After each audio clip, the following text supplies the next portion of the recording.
Assalamualaikum warahmatullahi wabarakatuh. Selamat pagi anak-anak. Bertemu lagi dengan Bu Ami. Hari ini kita akan belajar apa ya? Yuk kita simak sama-sama.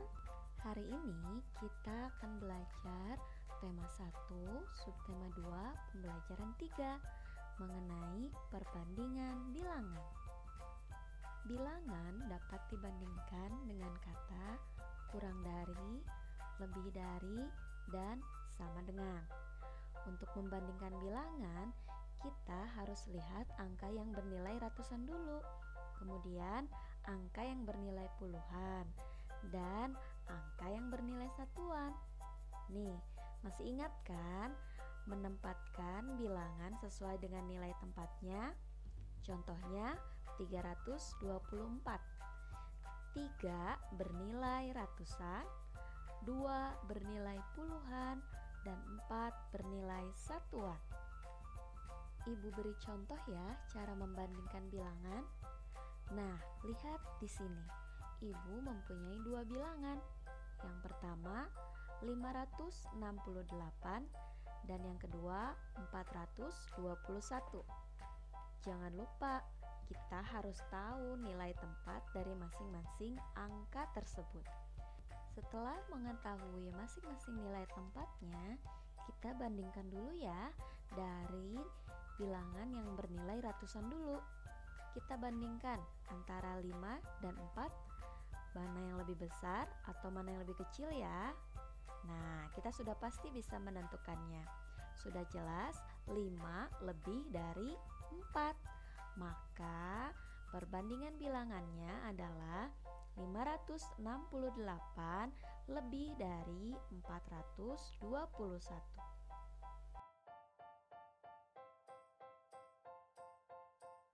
Nah, sekarang bagaimana ya jika angka yang bernilai ratusannya sama? Maka selanjutnya yang harus kalian lakukan adalah membandingkan angka kedua, yaitu angka yang bernilai puluhan. Misalnya, Ibu ada contoh bilangan 671 dibandingkan dengan 682. Angka ratusannya sama ya, 6. Nah, selanjutnya kita lihat angka puluhannya. Ternyata berbeda. Angka yang pertama 7 dan angka yang kedua 8. Maka sudah jelas 7 kurang dari 8. Sehingga kalimat perbandingannya adalah 671 kurang dari 682.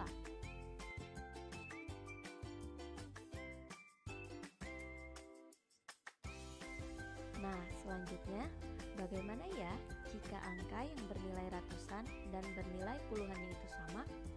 Maka yang harus kalian lakukan adalah membandingkan angka ketiganya, yaitu angka yang bernilai satuan. Contohnya 917 dibandingkan dengan 913. Angka pada tempat ratusan dan puluhannya ternyata sama. Maka yang harus kalian bandingkan adalah angka pada nilai satuan. 7 dibandingkan dengan 3. Maka 7 itu lebih dari 3. Sehingga kalimat perbandingannya adalah 917 lebih dari 913.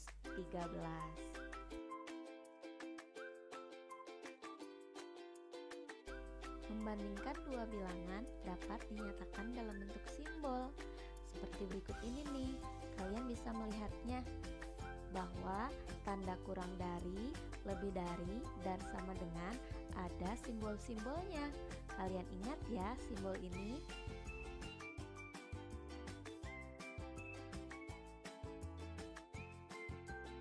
Nah, berikut ini ada contohnya ya. 225 dibandingkan dengan 252. Jika diperhatikan, ternyata perbedaannya ada pada angka pada tempat puluhan. Sehingga dapat dibandingkan 225 kurang dari 252 atau bisa dinyatakan dengan bentuk simbol berikut. Simbol-simbol ini harus kalian ingat ya. Hati-hati, jangan sampai tertukar antara kurang dari, lebih dari, dan sama dengan. Bisa kan? Nah, selanjutnya ayo kita mengingat lagi tentang simbol dan bunyi Pancasila. Ada yang masih hafal? Ingat ya, bunyi Pancasila beserta simbolnya harus kalian hafal semua. Lalu bagaimana ya penerapan sila pertama Pancasila? Dengarkan ya, pemerintah Indonesia menganjurkan untuk melaksanakan ibadah sholat di rumah bagi pemeluk agama Islam. Hal tersebut untuk mencegah terjadinya penularan virus COVID-19 melalui perantara orang lain. Beribadah merupakan pengamalan sila pertama dalam Pancasila. Bentuk beribadah tiap pemeluk agama berbeda-beda. Kita harus saling menghormati setiap orang, termasuk orang yang berbeda agama. Kita semua adalah keluarga besar di negara Republik Indonesia. Semua manusia adalah sama di hadapan Tuhan. Yang membedakan adalah sikap dan ketakwaannya. Maka, jika teman kita sedang beribadah, kita tidak boleh mengganggunya ya. Lebih baik kita juga mengerjakan kegiatan yang bermanfaat. Misalnya, membaca buku, berolahraga, atau hal lainnya. Nah, berikut ini adalah tempat ibadah berbagai agama yang ada di Indonesia. Masjid untuk agama Islam, katedral untuk yang beragama Katolik, gereja untuk yang beragama Protestan, pura untuk yang beragama Hindu, vihara untuk yang beragama Buddha, kelenteng untuk beragama Hindu. Kita semua harus saling menghormati ya. Nah, lalu bagaimana ya penerapan Pancasila sila kedua? Masih ingat bunyi sila kedua? Iya, betul, kemanusiaan yang adil dan beradab. Seperti apa ya pengamalan Pancasilanya? Yuk dengarkan cerita Bu Ami. Untuk mencegah penyebaran virus COVID-19, salah satu usaha pemerintah adalah meminta warga Indonesia untuk berdiam di rumah. Selama berdiam diri di rumah, Dayu melaksanakan pembelajaran dan kegiatan yang bermanfaat. Di antaranya, membereskan tempat tidur sendiri, rukun dengan saudara, berolahraga, membaca buku, membantu orang tua, mengasuh adik, menyiram tanaman, dan membersihkan rumah, serta lain-lain. Jadi, pengamalan Pancasila sila kedua ada dalam kegiatan-kegiatan tersebut. Di antaranya, rukun dengan saudara, betul, karena kita harus menjadi manusia yang adil dan beradab. Kemudian, membaca buku, membantu orang tua, mengasuh adik, menyiram tanaman, membersihkan rumah. Semua hal tersebut termasuk penerapan Pancasila sila kedua. Selanjutnya, penerapan Pancasila sila ketiga, yaitu Persatuan Indonesia. Indonesia adalah negara yang terdiri dari kepulauan. Indonesia memiliki banyak sekali keberagaman, mulai dari bahasa, suku, agama, sampai kebudayaan. Indonesia memiliki semboyan Bhinneka Tunggal Ika, yang artinya meskipun berbeda-beda tetapi tetap satu juga. Artinya, meskipun kita berbeda-beda, beda bahasanya, beda sukunya, beda agamanya, dan kebudayaannya, kita harus tetap bersatu. Nah, batik adalah salah satu kebudayaan Indonesia yang sangat terkenal di luar negeri. Batik di tiap daerah itu motifnya beragam loh. Banyak turis yang gemar memakai dan membeli batiknya. Kita harus bangga memakai batik. Nah, sikap bangga memakai produk Indonesia adalah salah satu sikap yang sesuai dengan sila ketiga Pancasila. Kalian cari lagi ya, penerapan sila ketiga Pancasila itu apalagi? Berikut ini adalah contoh-contoh penerapan sila ketiga Pancasila dalam kehidupan sehari-hari. Belajar tarian daerah, senang menyanyikan lagu nasional Indonesia, membeli produk Indonesia, gemar menggunakan bahasa Indonesia, menjaga lingkungan sekitar, dan melaksanakan upacara dengan tertib. Berikutnya adalah penerapan Pancasila sila keempat, yaitu kerakyatan yang dipimpin oleh hikmat kebijaksanaan dalam permusyawaratan dan perwakilan. Baca cerita berikut ini ya. Keluarga Dayu sedang berkumpul. Ayah ingin melaksanakan kegiatan bersama di rumah.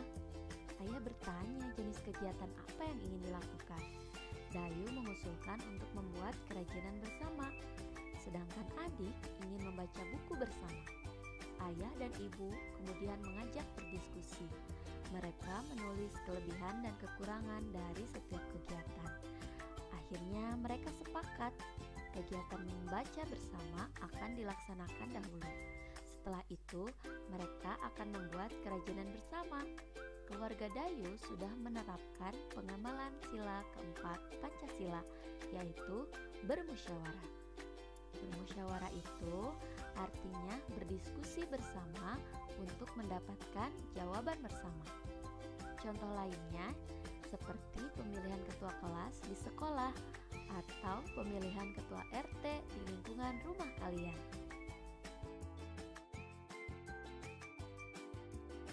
Nah, yang terakhir adalah sila kelima, yaitu keadilan sosial bagi seluruh rakyat Indonesia. Seperti apa ya pengamalannya? Nah, seperti bunyinya, makna sila kelima menjelaskan mengenai keadilan yang harus didapatkan oleh seluruh rakyatnya. Keadilan ini berlaku untuk seluruh aspek kehidupan, termasuk juga hak dan kewajiban yang dimiliki masing-masing individu. Keadilan sosial juga memiliki arti kita tidak boleh mementingkan diri sendiri. Kita harus mengutamakan kepentingan umum dalam hidup bermasyarakat. Selain itu, aturan dan hukum yang berlaku di Indonesia juga harus adil. Siapapun yang melanggar akan diberikan sanksi tanpa membedakan latar belakang. Nah, cukup panjang ya pelajaran kita hari ini. Nanti setelah mendengarkan penjelasan ini, kalian coba kerjakan latihan tugas yang diberikan oleh guru kalian ya. Cukup sekian pertemuan kita kali ini. Sampai berjumpa lagi di pertemuan selanjutnya. Assalamualaikum warahmatullahi wabarakatuh.